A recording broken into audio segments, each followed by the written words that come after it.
Hi everyone, it's Sarah. I can't wait because the dog hopped up there as we're in the countdown, cuddling with you guys. We're not doing an intro. We're just saying hello. um, Hello. but this is Jean, Melissa, and Cami. Oh, look at Jean, you sent me a bunch of pictures, and in most of them she has that sweet smile that I Yeah. just adore with a pity.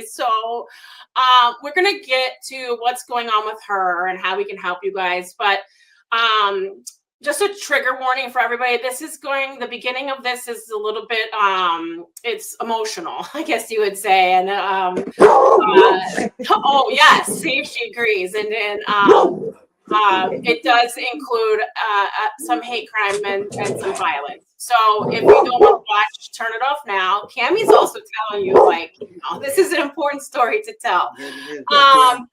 But Melissa, I don't know if you want to start or if Jean want to talk, but feel free, whoever wants to take it away. Oh, Jean can start, and I'll just. Okay. She can chime in. So on May 7th of 2024, it was a nice sunny Tuesday, really nice weather. The sun was shining.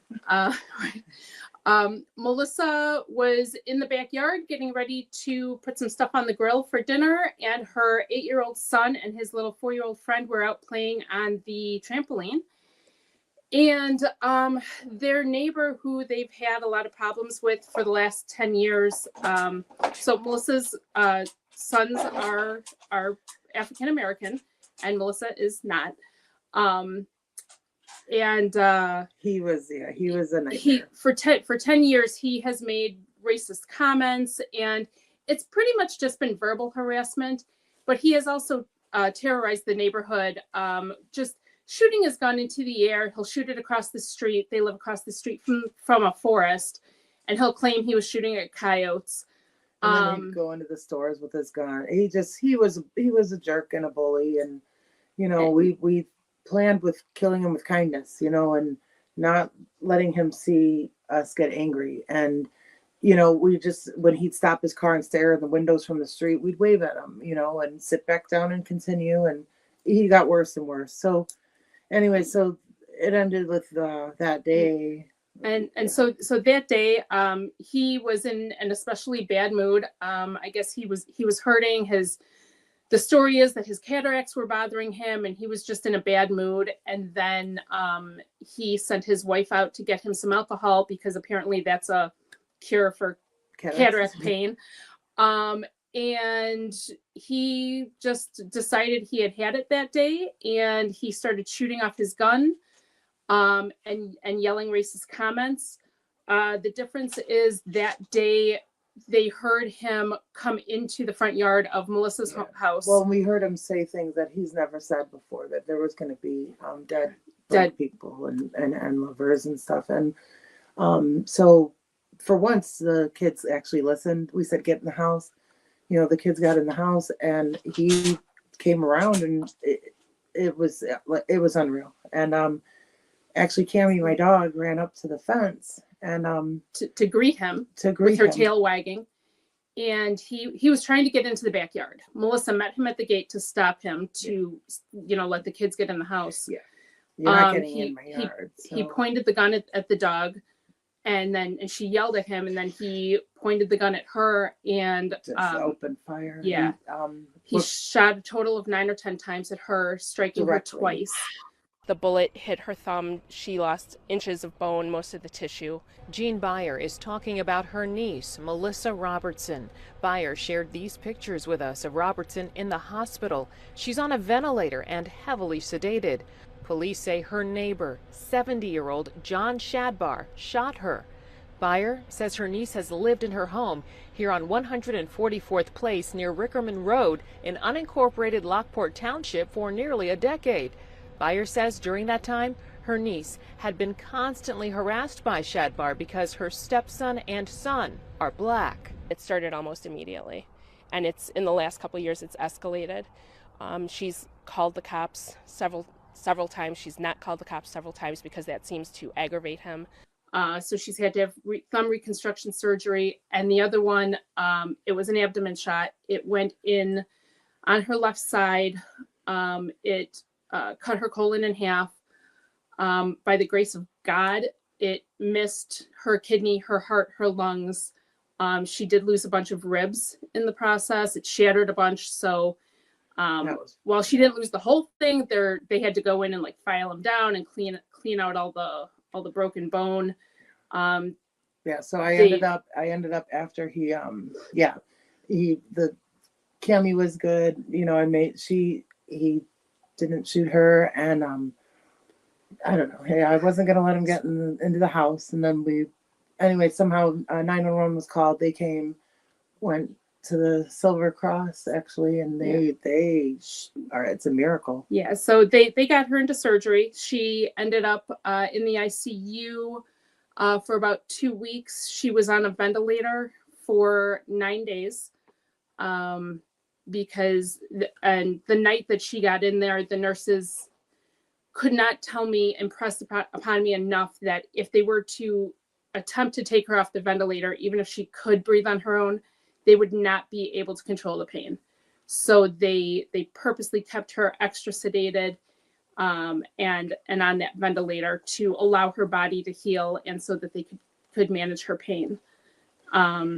So woke up, and besides this hand being, you know, the thumb was completely bandaged to here, 2 fingers sticking out. I also, my left hand, 3 fingers completely numb, which they said later on they found out it was trauma-induced carpal tunnel, and they tried to repair it, and I got to have another surgery on that, and still no feeling. But when she came home, she had use of 2 fingers, and that was it. Yeah. So it's been a long haul. She's made a pretty good recovery. There are a lot of lasting problems, and things, you know, coming up that are, you know, now with the time frame and things, you know, the ribs are so I've been having a popping noise since right away. I didn't know what it was. I'm not a doctor, and come to find out it's my ribs clicking together as I move, because the connective tissue's missing. Yeah, the way they've healed. So you know, and the one thing that she, you know, was her driving force, 2 things was her driving force to get home and out of the hospital. She wanted to get to see her boys, and my dog. she wanted to get home to Cammy. And when we got her home, you know, obviously put her straight into bed. Cammy jumped up on the bed as soon as we told her it was okay. She, you know, went over, kind of sniffed Melissa to make sure, you know, she was okay. And then laid down in the bed, went to sleep, put a big smile on her face, and went to sleep for 2 days. She did not even go to the bathroom. She stayed. That's it. That's the day, I think. Yeah. I mean, that was it. She would not leave. She was so happy. And yeah. And then as I started getting a little better, she started coming closer, and, you know, now she's back to sleeping with her head on my lap. And then now, unfortunately, we're in this.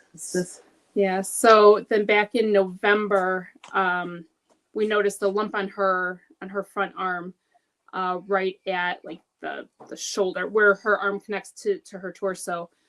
And unfortunately, it is a mast cell. And due to the location, they can't remove it surgically. So, it's even too big. They want to get it shrunk down. The only surgical option right now is amputation, which we would prefer not to do. So we're looking at, you know, trying to get some chemo or something to help shrink that one, so that potentially a surgeon can remove it. And she does have a couple other smaller mast cells as well that we're hoping to shrink. And if we can, the priority right now is the leg. You know, if we can't help the leg, we don't want to put her through any other surgeries for other removals. Yeah, and that's that's my best friend. She's, you know, that's my dog. Anybody that has a dog knows, and especially right now, like and for her, like, she deserves to, you know, see me healed and go on walks and have fun again. And like, she's a really good. I love her. She was my companion, my best friend through this whole. She doesn't leave my side. Yeah, she's amazing. She's a sweetheart. When I got her, She was singing happy birthday there. yeah, she was wooing. When I went and got her, we had got a call that somebody, she was on a farm and they had her for quite a while, and she was not getting along with the other animals, so they were going to take her to the shelter and not care what happened to her. And she did have a scar on her face. She was had an open wound on her face, so me and my Uncle Dave got in the car and went and picked her up. And I didn't know what she looked like. I didn't care. It was a dog that needed to get out of a possibly bad situation. And when I brought her home, this is where she belongs. And she's been awesome with Amar. She's been, we were told she's dog aggressive. She can be, but she plays with her dog friends, and Yeah, she's got lots of friends. Yeah. In fact, when Melissa was in the hospital, she had just inherited a little white dog from someone who had passed away. And unfortunately, the stress of her being in the hospital for 2 weeks and nobody being here, he got sick, and we spent several $1,000s trying to get him healthy, and he got to the point, he did get a little better, but the damage had been done, and the little doggies are just so fragile. Yeah. And then she had taken in a stray cat that had kittens. So I was handling those while she was in the hospital, and we got a rescue to take the kittens, but one of those did pass away, and the mom got mastitis. They figure, again, from the stress of everything that had happened. It destroyed this house for a little bit. It changed everything. And I think that her hearing things definitely has changed her too. And he bangs and she shakes, this guy, he did a number on us, but Yeah. we're getting better. We're getting through it, Yeah. So I know people will want to know. So did you move away? Did something happen to him? Is he no longer around? So what, I guess after the shooting, he went and barricaded himself in his home. And then he finally surrendered, and he's currently in county jail. We're going through we're going through courts to find out if he's going to take a deal or what's going to happen. We're not sure yet on that. It could take up to years, but I think he's ready to just be done and get over it. And so am I. I send him to prison and let him stay. Sadly, he's 70. He was 70 when this happened, 71 now. Whatever sentence he gets, he's never getting out. He literally just put himself in prison for life. He wasted his life. And he had a pretty good retirement going, and just he let the hate get the best of him, and he's now ruined his life. And the medical care that he needed for his cataracts and his other health issues, he's not getting it. And he's suffering every day. And I feel bad for him. I actually feel like sad for him that what was the point? I still can't even believe it happened half the time, but what was the point to sit there now and you're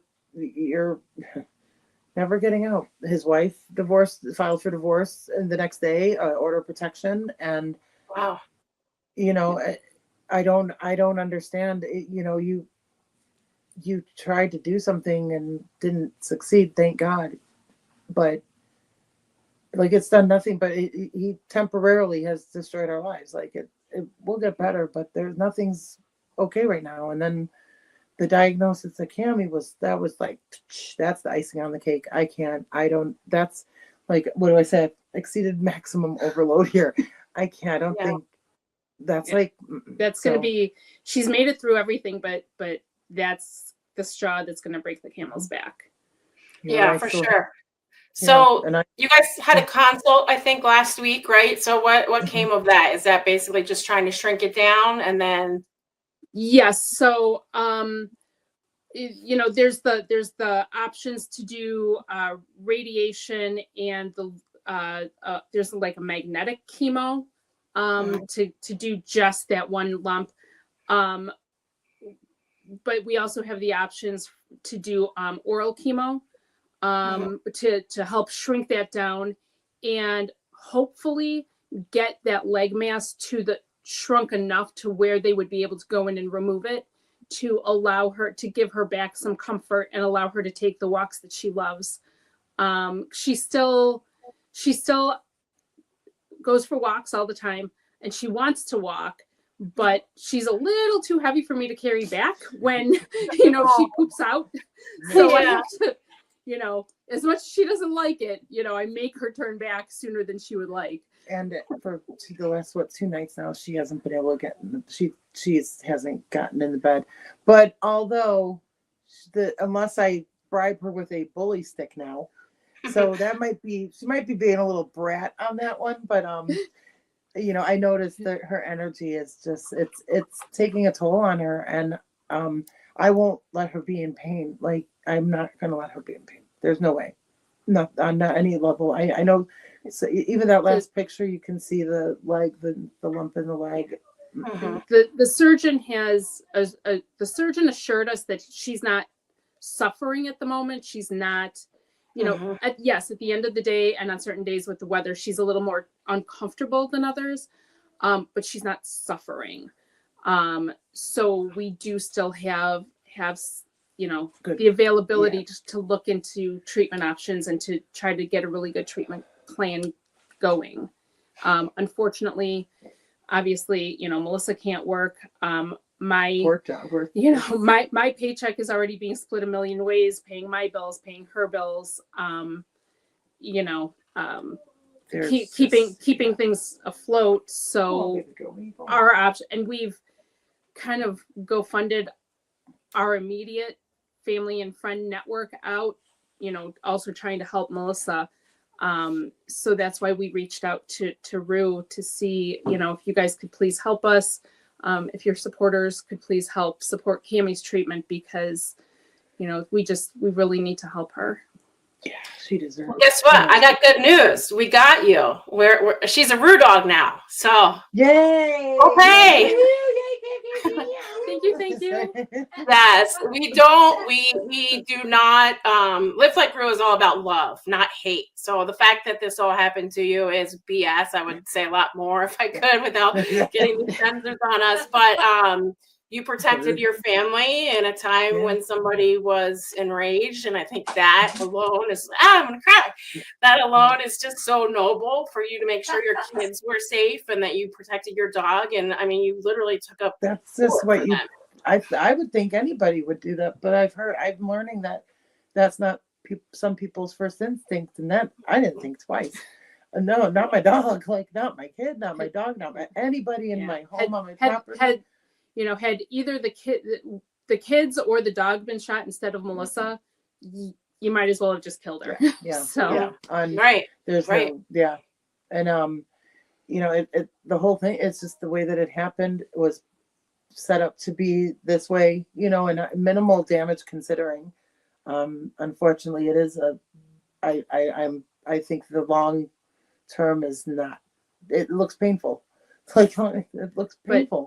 But this Melissa's story now, and it was a headline on one of the newspapers that did an interview with her. She's stronger than his hate. Yeah. And that's. I love that. And I hope everybody can be like. I don't like that people still to this. It's in this day and age that people still see color. I do not like that. They did to judge somebody by their choices. Who cares? Who cares? I mean, variety is the spice of life, you know. That's right. But then it really is. You know, and I've had an amazing life. I really, even in the bad times, there's always there's always bright side. Even like right now, I got to spend my recovery. I was laying with my dog. I mean, that's really, you know, the pain sucked, but I was laying with my dog all day. Like that yeah, she didn't have to. I mean, initially they were talking that she'd have to go to like a rehab center and she'd be there for months and months. No, I wasn't doing And it. that didn't happen. She was like, "No, I'm going home." And once she was off that ventilator, she made strides. And Oh yeah, there's you know, she made it so they couldn't get her out of there fast enough.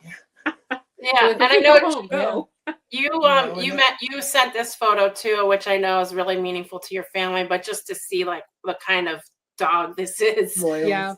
So Yeah, loyal and so caring. Yeah. Yeah. Yeah, that's actually my our brother that ended up staying with Melissa, and she was his caregiver, and he ended up in hospice. And Cammy went to see him in hospice, and went and licked his hand to let him know she was And there, laid there. and then just laid by him. She's such And a that's good girl. That's just She how is. she is. Yeah. She's amazing, and so are you guys. She is.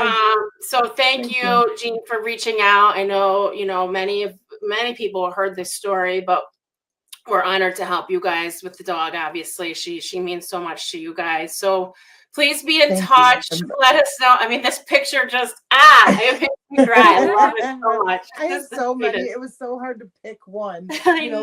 One out of the 20 of those kind that I have. She's an awesome dog. She's a goofy. She does her upside down scooting all over the place, and then she'll be like upside down and scoot, and then she's weird. Yeah, and like tosses the pillow, buries her head under the Yeah. pillows, and tosses them up. Oh yeah, she'll like unmake she's the throwing bed. confetti.